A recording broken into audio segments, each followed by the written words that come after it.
Hello friends, welcome to day trader Telugu and good evening. Sensex 445 points gain అయ్యి 80,248 దగ్గర close అయితే Nifty 145 points gain అయ్యి 24,276 దగ్గర క్లోజ్ అయింది. వెరాస్ బ్యాంక్ నిఫ్టీ 53 పాయింట్స్ గెయిన్ అయ్యి 52,109 దగ్గర క్లోజ్ అయింది. ఇవాల్టి మార్కెట్ యాక్టివిటీని మీరు అబ్జర్వ్ చేస్తే ఓపెనింగ్ కొంత ఫ్లాట్ గా అవుతున్న ఫస్ట్ 15 మినిట్స్ క్యాండిల్ మీకు రెడ్ లో ఉంటుంది.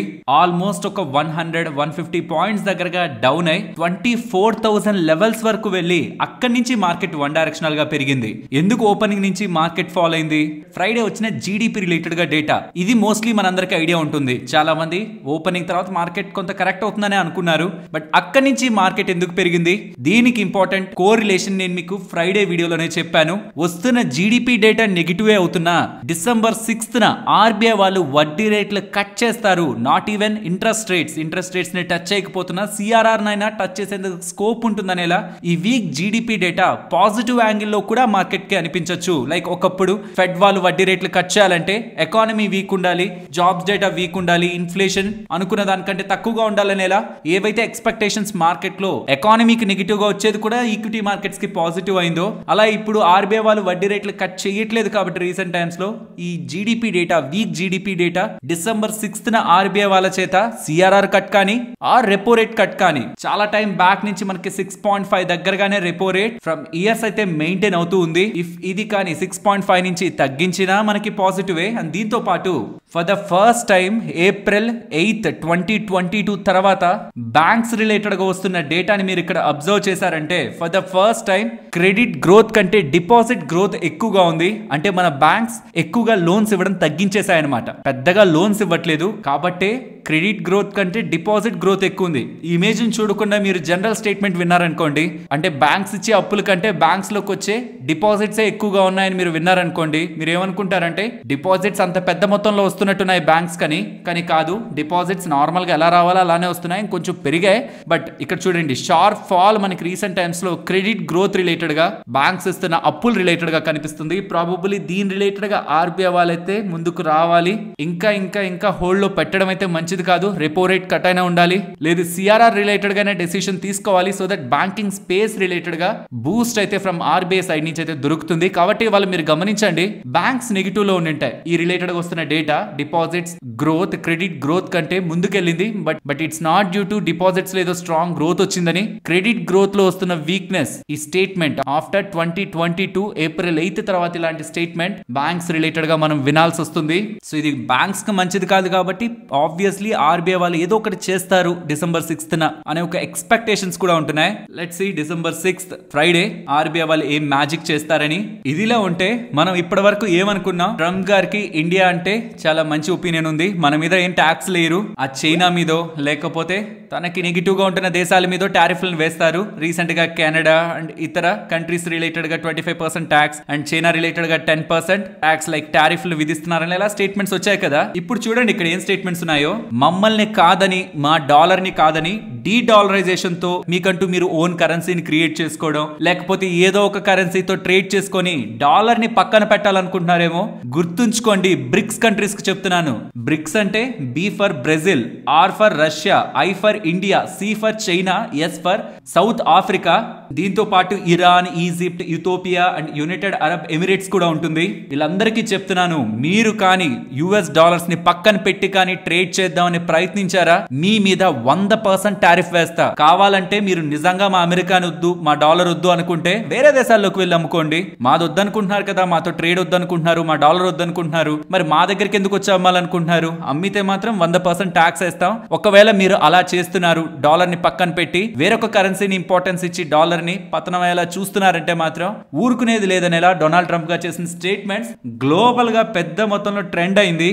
ఆల్మోస్ట్ 82.2 మిలియన్ వ్యూస్ దగ్గరగా ఉంటూ for the first time India కూడా ఉంటున్న కంట్రీస్ రిలేటెడ్ గా ఉంటున్న సమూహానికి డొనాల్డ్ ట్రంప్ గారు ఇచ్చిన ఫస్ట్ వార్నింగ్ అవుతుంది ఇది. బట్ ఇది ఇండియాకి ఇస్తున్న వార్నింగ్ గా చూడాలా, లేకపోతే అందులో ఉంటున్న చైనాకి ఇస్తున్న వార్నింగ్ లా చూడాలా? ఇవ్వాలా? నేనైతే చైనాకి ఇస్తున్న వార్నింగ్ లానే చూస్తాను. ఎందుకంటే డీడాలరైజేషన్ రిలేటెడ్ గా చైనానే ఎక్కువగా ప్లాన్స్ చేస్తూ ఉంది. సో కాబట్టి ఇది ఇండియాకి థ్రెట్ అయితే కాదు, కానీ for the first time indirect గా ఇండియాలో ఉంటున్న దానికి నెగిటివ్ స్టేట్మెంట్స్ ట్రంప్ గారి దగ్గర నుంచి చూస్తున్నట్లయితే మన కళ్ళకు కనిపిస్తుంది. బట్ ట్రూలీ ఇది మనకు కాదు, చైనా రిలేటెడ్ గానే చూడాలి. ఇది బిగ్గెస్ట్ థింగ్ అనమాట ఫైనాన్షియల్ ప్లాట్ఫామ్స్ లో. మళ్ళీ చెప్తున్నాను కదా, ఇండియాకి కాదు ఈ వార్నింగ్ అనేది, నాకు తెలిసినంత వరకు చైనాకి.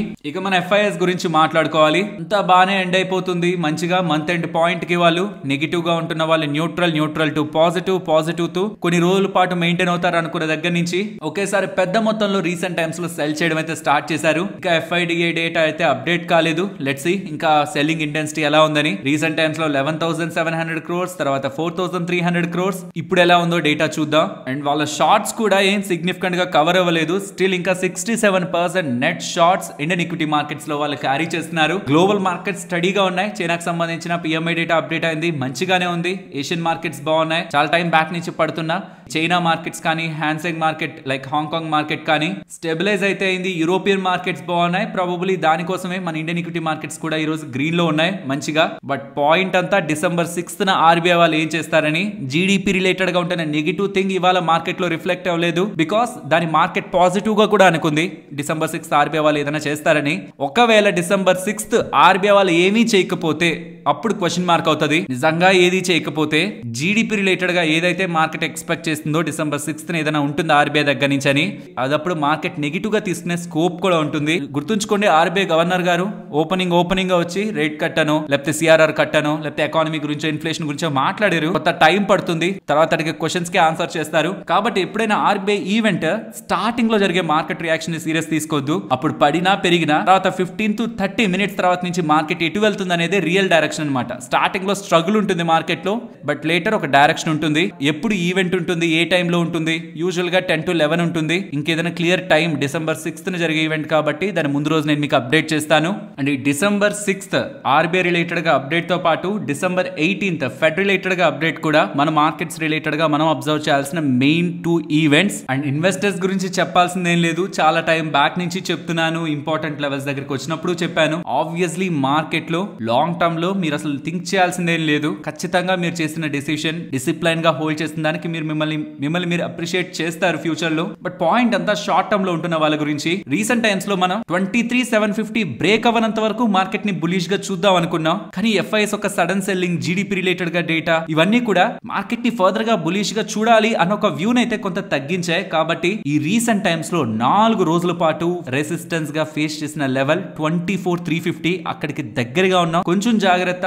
4-5 సార్లు అక్కడ రెసిస్టెన్స్ ఫేస్ చేసింది. మళ్ళీ వస్తున్నా ఆ లెవెల్ అబౌవ్ మార్కెట్ క్లోజ్ అయ్యేంత వరకు, ఇంట్రాడే లో డే ఎండ్ లో క్లోజ్ అయ్యేంత వరకు మార్కెట్ నేనైతే పాజిటివ్ గా చూడాలనుకోవట్లేదు. అలా అని ఒకవేళ మార్కెట్ 200, 300, 400 పాయింట్లు పడ్డా సరే కంగారు పడాల్సిన నీడ్ లేదు. ఈ జోన్ బ్రేక్ అయ్యి 23,750 బ్రేక్ అయ్యి బిలో క్లోజ్ అవ్వనంత వరకు కూడా మోస్ట్లీ 24,350 to 24,400 to 23,750 ఇది ఒక జోన్ గా మార్కెట్ కన్సాలిడేట్ అయ్యి ఈ జోన్ లో ఉండే స్కోప్ అయితే కనిపిస్తుంది. షార్ట్ టర్మ్ నేను ఈ 2 లెవెల్స్ ని అబ్జర్వ్ చేస్తూ మార్కెట్ డైరెక్షన్ కోసం చూస్తున్నాను. అండ్ ఇప్పుడే FIDA డేటా అప్డేట్ అయింది.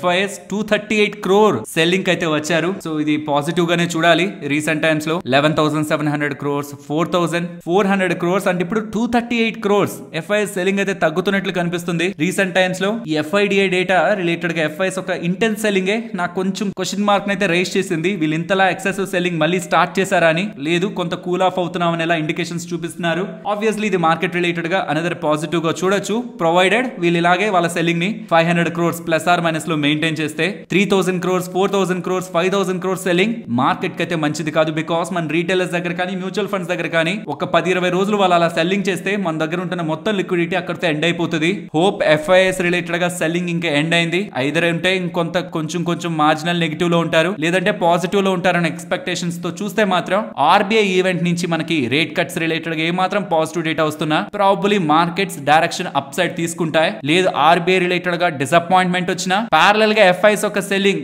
తగ్గి మళ్ళీ పెరుగుతున్నా అది మార్కెట్ కి షార్ట్ టర్మ్ లో వాలటిలిటీ క్రియేట్ చేస్తుందనే విషయాన్ని ఈ 2 ఇంపార్టెంట్ ఫ్యాక్టర్స్ ని మనం అబ్జర్వ్ చేయాలి. ఫ్రెండ్స్, ఇలా మార్కెట్ లో ఉంటున్న ఎంటైర్ డేటాను అనాలిసిస్ చేస్తూ వీడియోని ఇలా మీ ముందుకు తీసుకురావడానికి మేము పెట్టిన ఎఫర్ట్స్ మీకు వాల్యుబుల్ గా అనిపించుంటే తప్పకుండా మన వీడియోని లైక్ చేయండి. ఫస్ట్ ఓలా ఎలక్ట్రిక్ గురించి మాట్లాడుకోవాలి. ఫస్ట్ ఇవాళ మార్కెట్ ఓపెన్ అయిన వెంటనే ఓలా ఎలక్ట్రిక్ స్టాక్ బాగా ఫాలో అయిందా, తర్వాత అక్కడి నుంచి చాలా స్ట్రాంగ్ గా పెరిగింది కదా, ఆల్మోస్ట్ 6-7% దగ్గరగా డ్రాప్ అయి అక్కడి నుంచి ఒక 10-12% దగ్గరగా ఇంట్రాడే సెషన్స్ లో పెరిగిందా లో లెవెల్స్ నుంచి. దీనికి ప్రధానమైన కారణం రెండు అప్డేట్స్ ఉన్నాయి. ఒకటి బిగ్ నెగిటివ్, అదేంటో మొదట మాట్లాడుకుందాం సో దట్ స్టాక్ ప్రైస్ కి ఓపెనింగ్ తర్వాత ఫాల్ కి అర్థమవుతుంది. బట్ అంతటి ఫాల్ ని కూడా, అంత నెగిటివ్ న్యూస్ ని కూడా ఏది పాజిటివ్ గా మార్చిందో తర్వాత మాట్లాడుకుందాం. ఫస్ట్ నెగిటివ్ మాట్లాడుకుంటే, నవంబర్ లో రిలీజ్ అవుతున్న వాహన్ డేటా ప్రకారం ఓలా ఎలక్ట్రిక్ వాళ్ళ మార్కెట్ షేర్ 24.55% దగ్గరగా ఉంది. అక్టోబర్ లో ఎంత ఉందో తెలుసా?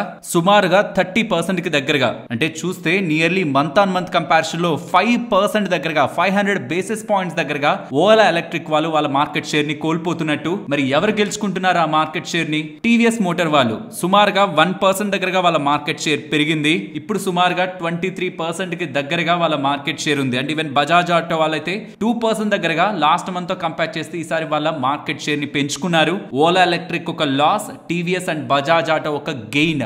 ఈసారి మనకి క్లియర్ గా మంత్ ఆన్ మంత్ కంపారిజన్ లో కనిపిస్తుంది. ఇంకొక విషయాన్ని కూడా మీతో చెప్పాలి.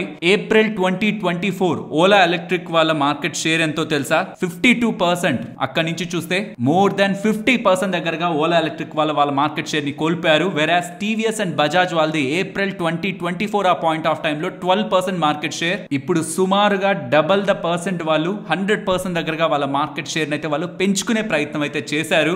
ఈ డేటా రావడంతోనే ఇవాళ ఓలా ఎలక్ట్రిక్ రిలేటెడ్ గా స్టాక్ ప్రైస్ లో మనకి ఫాల్ అయితే కనిపించింది.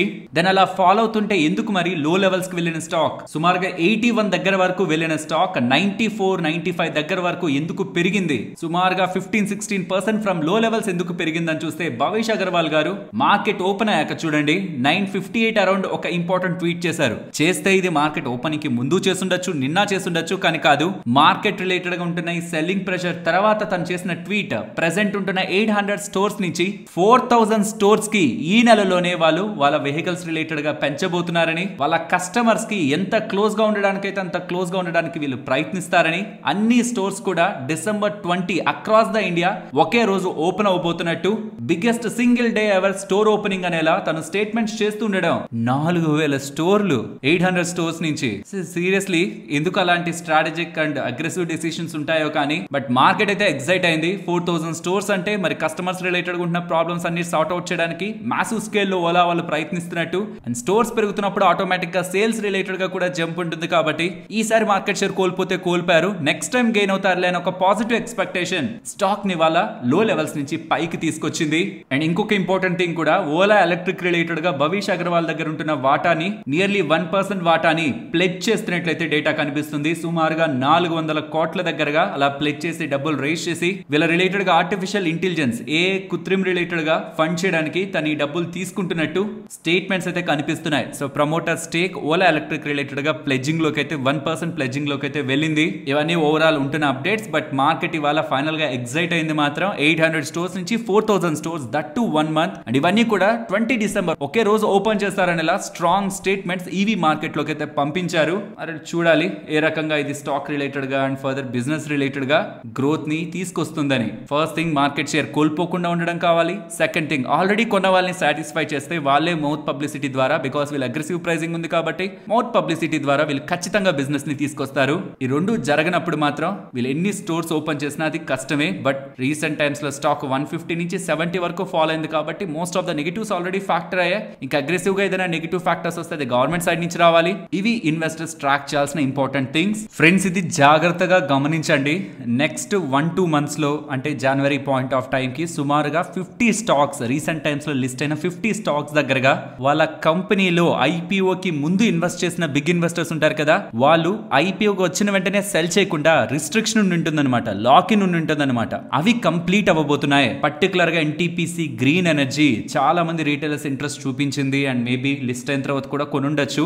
Lock in date 1 month lock in open అయ్యే డేట్ December 26th. ఎందుకంటే లిస్టింగ్ నుంచి 1 మంత్ లాక్ ఇన్ కాబట్టి 1 మంత్ తర్వాత చూస్తే సుమారుగా 183 మిలియన్ షేర్స్ దగ్గరగా అంటే 18.3 crore షేర్స్ దగ్గరగా లాక్ ఇన్ నుంచి అయితే విడుదల అవుతాయి. అవుట్ స్టాండింగ్ షేర్స్ తో కంపేర్ చేస్తే 2% చిన్న పర్సెంటే. కానీ ఒకవేళ ఈ ఇన్వెస్టర్స్ ఎవరెవరైతే ఈ 18.3 crore షేర్స్ ట్రేడ్ చేయడానికి ఎలిజిబుల్ అవుతారో వాళ్ళకి అది మంచి వాల్యుయేషన్, ఎక్స్పెన్సివ్ గానే ఉంది. ఇక్కడ నేను సెల్ చేసి బయటకు వెళ్ళొచ్చు అనుకుంటే సెల్ చేసే ఆస్కారం వాళ్ళకు ఉంటుంది. లేదు నాకు ఇక్కడ నుంచి కూడా స్టాక్ గ్రో అవుతుంది నేను హోల్డ్ చేస్తాను అనుకుంటే దెన్ అప్పుడు సెల్లింగ్ ప్రెషర్ కనిపించకపోవచ్చు. బట్ యూజువల్ గా మంచి గెయిన్స్ వచ్చిన ఐపీఓస్ లో selling pressure lock in dates లో కనిపిస్తూ ఉంటుంది కాబట్టి ఆ పర్టికులర్ డేట్ లో వాటిలో ట్రేడ్ చేయాలనుకుంటున్న వాళ్ళు దూరంగా ఉండండి. స్టాక్ లో సడన్ ఫాల్ ఉండొచ్చు. అండ్ ఎవరైనా కొనాలనుకుంటున్నా ఈ లాక్ ఇన్ డేట్ ఉంటుంది కదా, ఆ రోజు కొనడానికి మీరు ప్లాన్ చేస్తే ఒకవేళ స్టాక్ పెరిగితే లాక్ ఇన్ ఎండ్ అయినా పెరుగుతుందంటే దాని అర్థం అమ్మడానికి ఎవరు రెడీగా లేరు, ఇంకా కొనడానికే చూస్తున్నారు. Positive sign. లేదు ఓవర్ వాల్యుయేషన్ నుండి పడిందంటే మీకు కొనడానికి దాని ముందు రోజు కొనడం కంటే ఆ రోజు పడిన రోజు కొనుక్కోవడం మంచిది కదా. ఇదనే కాదు, ఎన్టీపీసీ గ్రీన్ అనే కాదు, చాలా స్టాక్స్ రిలేటెడ్ గా లాక్ ఇన్ డేట్స్ అయితే నెక్స్ట్ కమింగ్ డేస్ లో ఉండబోతున్నాయి. ప్రామినెంట్ నేమ్స్ డిసెంబర్ లో ఉంటున్న నేమ్స్ మీకు ఇక్కడ స్క్రీన్ పైన ఉంటుంది. అండ్ ఒకసారి స్క్రీన్ ని పాస్ చేశారంటే మిగిలిన కంపెనీస్ రిలేటెడ్ గా డేట్స్ కూడా మీకు ఈ ఆర్టికల్ లో కనిపిస్తాయి. వీలైతే ఒక స్క్రీన్ షాట్ తీసుంచండి, లేదంటే ఇమేజ్ ని మన టెలిగ్రామ్ ఛానల్లో కూడా పోస్ట్ చేస్తాను. మీకు ఒక హై క్వాలిటీ రిలేటెడ్ గా ఇమేజ్, మీ రిలేటెడ్ గా ఇన్వెస్ట్ చేసిన కంపెనీస్ రిలేటెడ్ గా చూడాలనుకున్నా మన టెలిగ్రామ్ ఛానల్లో ఇమేజ్ ఉంటుంది. డిస్క్రిప్షన్ కామెంట్ సెక్షన్ లో ఉంటుంది. లింక్ ని క్లిక్ చేసి టెలిగ్రామ్ లోకి వెళ్ళి ఆ ఇమేజ్ ని డౌన్లోడ్ చేసుకోండి. ఫ్రెండ్స్, ఇలా న్యూస్ అప్డేట్స్ ని అనాలిసిస్ చేస్తూ మీ ముందుకి కంటెంట్ తీసుకురావడానికి మేం పెడుతున్న ఎఫర్ట్స్ మీకు వాల్యుబుల్ గా అనిపిస్తూ ఉంటే మన వీడియోని తప్పకుండా లైక్ చేయండి. నెక్స్ట్ డిక్సాన్ టెక్నాలజీస్ గురించి మాట్లాడుకోవాలి. ఇవాళ మీరు గమనిస్తే డిక్సాన్ పెరిగింది. దీంతో పాటు కేన్స్ టెక్నాలజీ కూడా, electronic manufacturing companies like Kaynes Technology కూడా ఇవాళ స్ట్రాంగ్ గా పెరిగింది. రీసెంట్ టైమ్స్ లో చెప్పింది అదే. గ్లోబల్ గా మోస్ట్ ఆఫ్ ద ప్లేయర్స్ మన ఇండియన్ కంపెనీస్ పర్టికులర్ గా కేన్స్ కానివ్వండి, డిక్సాన్ కానివ్వండి, అండ్ ఈవెన్ ఆంబర్ రిలేటెడ్ గా కూడా గుడ్ ఆపర్చునిటీస్ గ్లోబల్ ప్లేయర్స్ దగ్గర నుంచి మనకి కనిపిస్తూ ఉన్నాయి. ఒక్కొక్కరికి ఒక్కొక్క డిఫరెంట్ ఫీల్డ్ ఉంది. బట్ కమింగ్ టు డిక్సాన్, ఎందుకు ఇవాళ స్ట్రాంగ్ గా పెరిగింది అన్న దానికి వీళ్ళ రిలేటెడ్ గా వీళ్ళ అండర్ లో ఒక కంపెనీ ఉంది, పాజెట్ ఎలక్ట్రానిక్స్ అని. వీళ్ళు కాంపాల్స్ వాళ్ళతో టైఅప్ అయి గూగుల్ పిక్సెల్ రిలేటెడ్ గా, ఇది ఒక హై అండ్ స్మార్ట్ ఫోన్ కదా గూగుల్ రిలేటెడ్ గా, ఈ high and smart phone related గా మాస్ ప్రొడక్షన్ వీళ్ళ నోయిడాలో ఉంటున్న ప్లాంట్ నుంచి స్టార్ట్ చేయబోతున్నారని అప్డేట్స్ అయితే చేస్తున్నారు.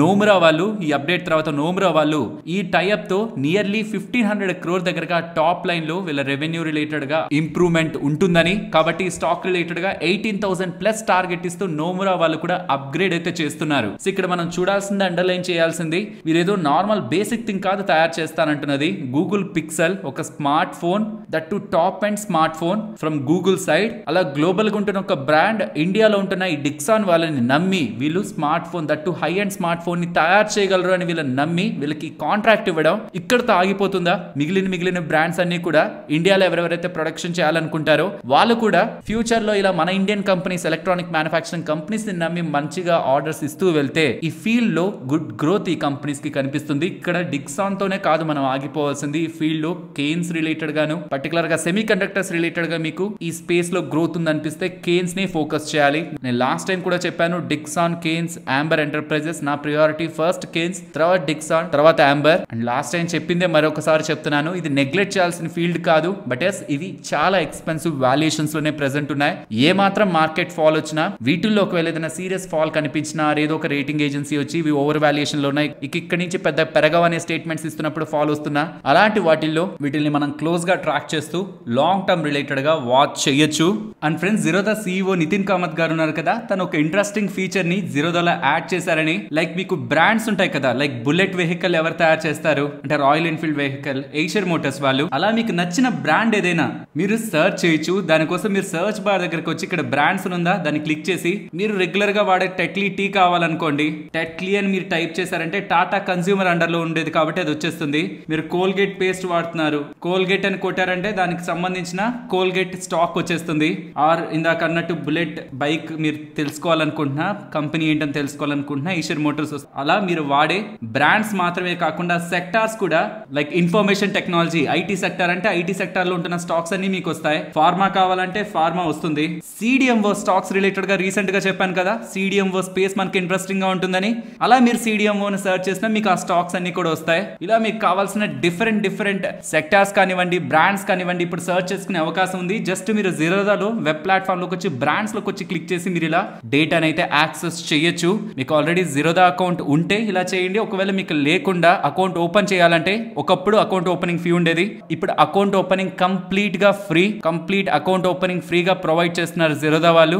దానికి సంబంధించి మన channel referral link description comment section లో ఇస్తున్నాను. ఫీచర్ ఇంట్రెస్టింగ్ అనిపించి అకౌంట్ ఓపెనింగ్ లేదు కాబట్టి అకౌంట్ ఓపెన్ చేసుకోవాలనుకుంటున్న వాళ్ళు డిస్క్రిప్షన్ కామెంట్ సెక్షన్ లో ఇచ్చిన ఫ్రీ అకౌంట్ ఓపెనింగ్ లింక్ ని క్లిక్ చేసి అకౌంట్ ని ఓపెన్ చేసుకోవచ్చు.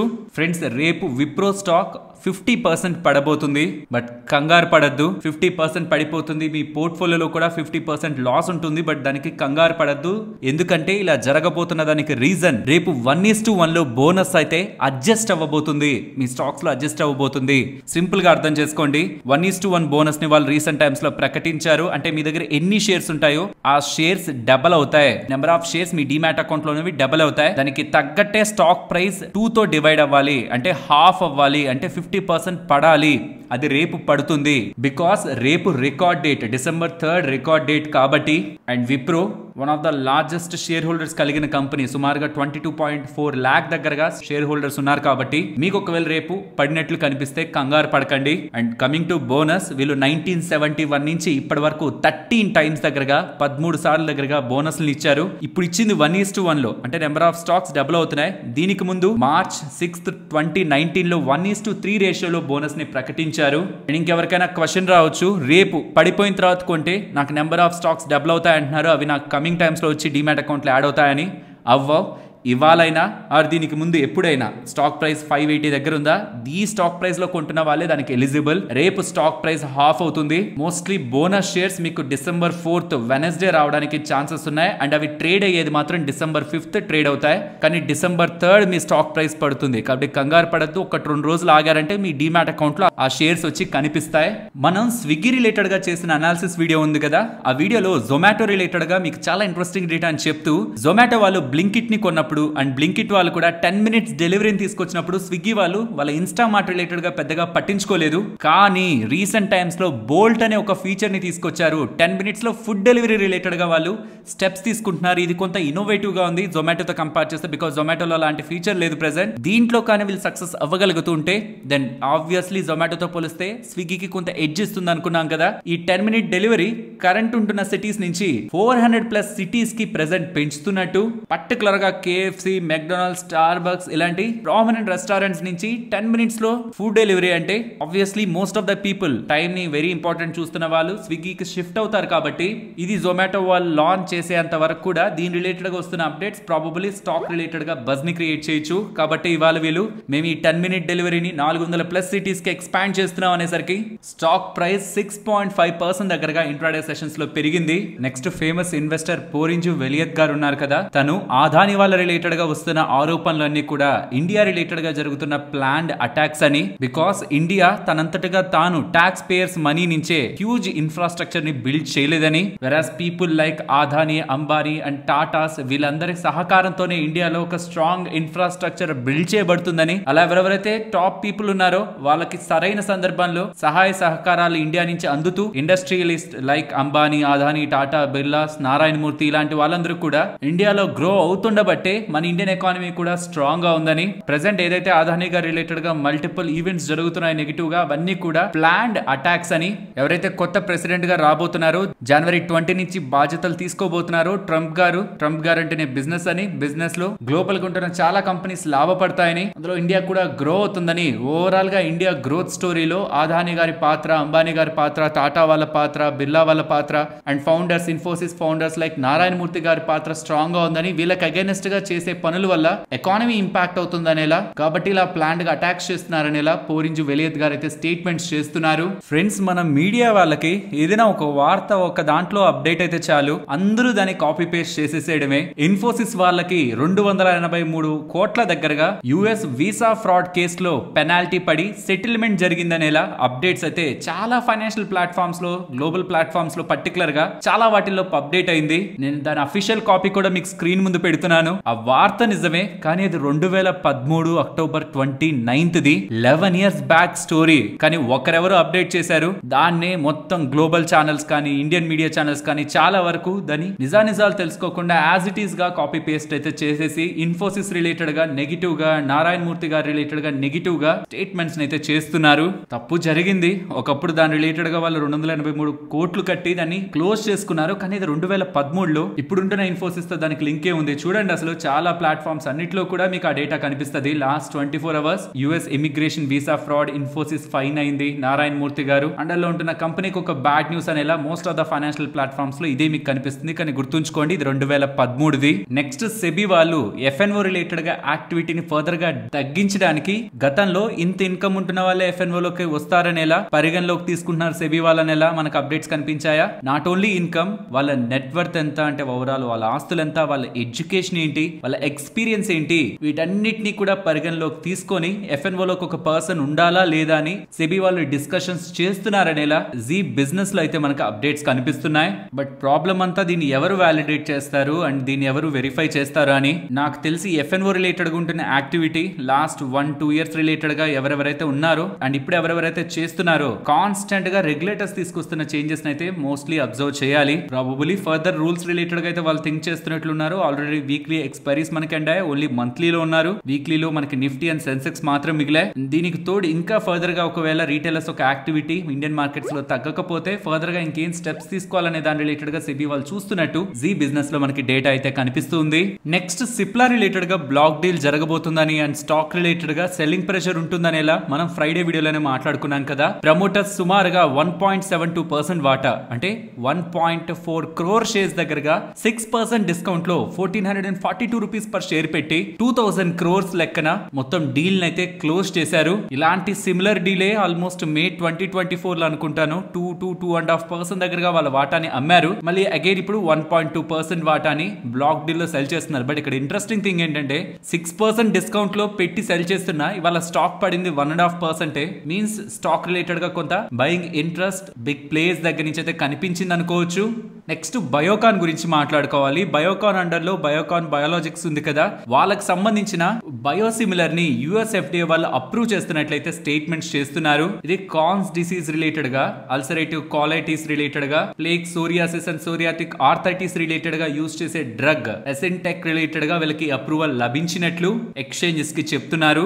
నెక్స్ట్ గ్రీవ్స్ కాటన్ గురించి మాట్లాడుకోవాలి. గ్రీవ్స్ కాటన్ అండర్ లో గ్రీవ్స్ ఎలక్ట్రిక్ మొబిలిటీ వీళ్ళ ఈవీ బిజినెస్ ఉంది కదా, ఆ ఈవీ బిజినెస్ ని వీళ్ళు ఐపీఓకి తీసుకురాబోతున్నట్టు, ఎలక్ట్రిక్ వెహికల్ యూనిట్ ని ఐపీఓకి తీసుకురాబోతున్నట్టు ఎక్స్చేంజెస్ కి అయితే అప్డేట్ చేస్తున్నారు. దీనికి సెబీ అప్రూవల్ కూడా వచ్చిందని, కమింగ్ టైమ్స్ లో ఇది ఐపీఓగా రాబోతుందనేలా స్టేట్మెంట్స్ అయితే కనిపిస్తున్నాయి. ఫ్రెండ్స్, నితిన్ కామత్ గారు ఒక ఇంపార్టెంట్ స్టేట్మెంట్స్ చేస్తున్నారు, జీరోదా ఫౌండర్ అండ్ సీఈఓ. ఇది వినండి. దీని తర్వాత ఇంకా చాలా ఇంట్రెస్టింగ్ థింగ్ నేను మీకు ఒకటి చూపించాలి. తను చెప్తున్నది గత 9 నెలల్లో లాస్ట్ 9 months లో 11,000 కోట్ల దగ్గరగా స్కామ్స్ ద్వారా మన ఇండియన్స్ నష్టపోయారని అండ్ వెరీ రీసెంట్లీ 99 lakhs దగ్గరగా స్టాక్ మార్కెట్ లో ఒక సాఫ్ట్వేర్ ఇంజనీర్ ఫ్రాడ్ గురయ్యారని. ఎలా గురయ్యారు? సేమ్ స్టోరీ, ఇదేం కొత్త స్టోరీ కాదు, సేమ్ స్టోరీ. ఒకరు మిమ్మల్ని కాంటాక్ట్ అవుతారు, హయ్యర్ రిటర్న్స్ వస్తాయంటారు, మీరు స్టాక్ మార్కెట్ లో కొత్తగా వచ్చారు కదా, మీకు ఏం తెలియదు కదా, నేను మీకు దారి చూపిస్తానంటారు. ఆ దారి మనకు కాదు చూపిస్తున్నది, తన బ్యాంక్ అకౌంట్ లో లక్షలు కోట్లు తెచ్చుకోవడానికి తనకు తాను దారి చూసుకుంటూ మనల్ని దారిలో ముంచే ప్రయత్నం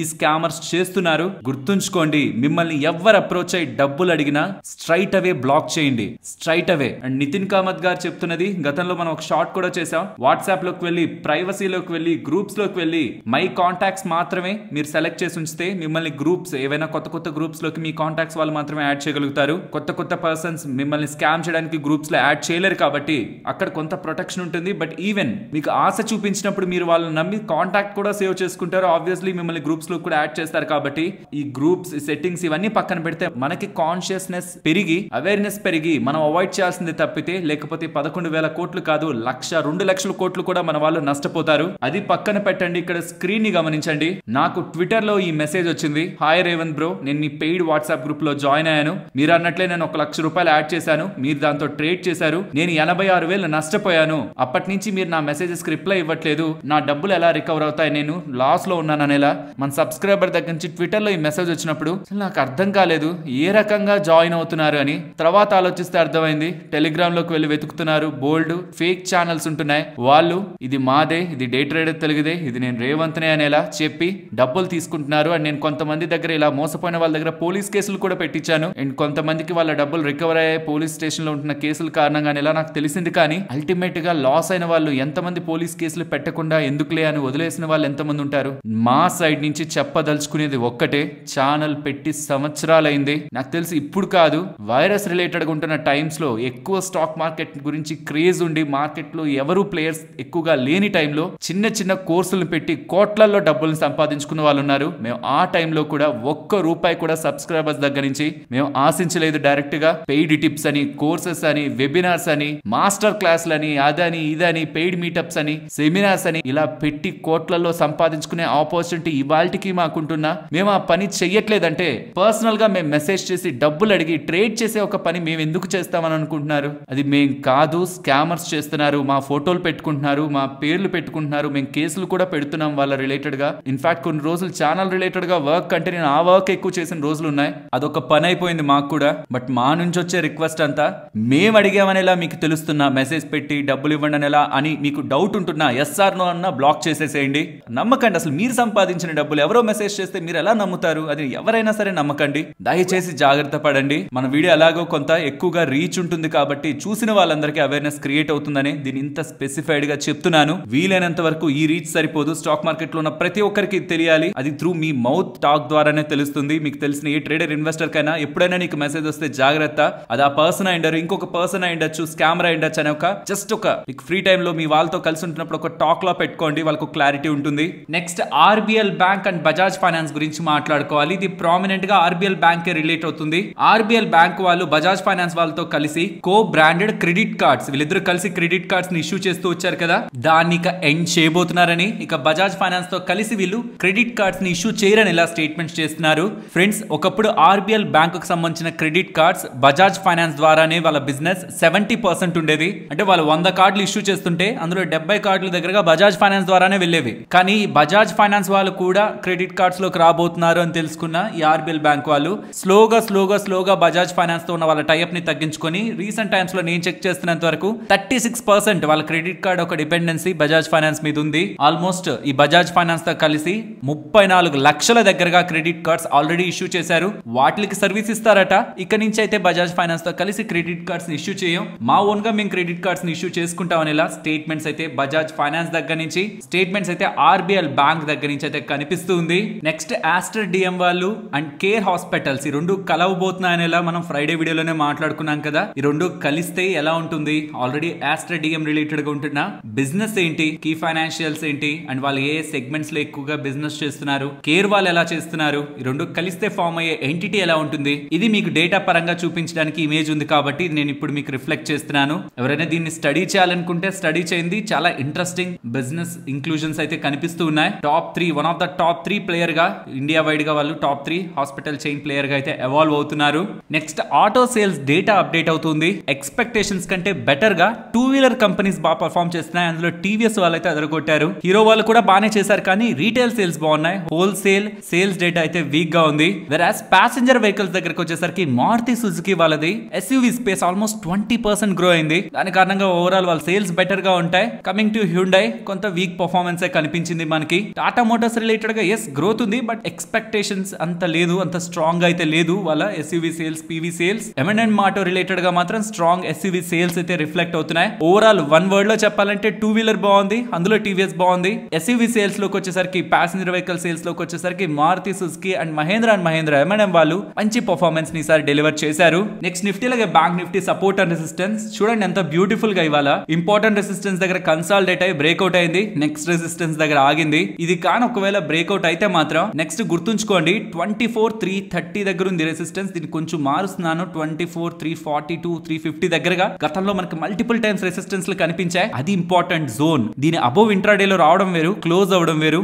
లెట్స్ సీ మార్కెట్ లో ఎలాంటి స్ట్రెంత్ ఉందో. ఒకవేళ ఫాలో అవుతుంటే చూడండి ఇక్కడ మల్టిపుల్ రెసిస్టెన్స్ అదే సపోర్ట్ గా ఉంటుంది. అది బ్రేక్ అయితే కూడా 2450 మేజర్ సపోర్ట్. బట్ నేను రెసిస్టెన్స్ ని కీన్ గా వాచ్ చేస్తున్నాను. ఇక్కడ నుంచి దగ్గరగా ఉండేది అదే. ఎలా ఉంటుందో చూద్దాం. మార్కెట్ లో సెంటిమెంట్ ఎఫ్ఐఎస్ ఒక సెల్లింగ్ కూడా తగ్గింది. And coming to bank Nifty proper గా రెసిస్టెన్స్ దగ్గర హాల్ట్ అయింది మార్కెట్. బ్రేక్ అయి ఫర్దర్ గా వస్తుంటే మాత్రం 52,570. అండ్ బ్యాంక్స్ వాళ్ళు కొంత అండర్ పర్ఫార్మ్ చేశాయి కంపేర్డ్ విత్ మెయిన్ ఇండెసెస్. గుర్తుంచుకోవాలి ఆర్బీఐ వాళ్ళు ఇచ్చే ఏ మాత్రం అప్డేట్స్ తో కూడా ముందు రియాక్ట్ అయ్యేది బ్యాంక్స్. అప్పుడు వాటి రిలేటెడ్ గా ఇప్పుడు ఏదైతే అండర్ పర్ఫార్మెన్స్ ఉందో అప్పుడు కవర్ అవడానికి ఛాన్స్ ఉంది. అండ్ ఫర్దర్ గా డౌన్ అవుతుంటే 51,880 అండ్ ఆ బిలో 51,540. మరొక ఇంట్రెస్టింగ్ వీడియోతో మళ్ళీ మీ ముందుకు వస్తాను. అంతవరకు టేక్ కేర్. జై హింద్.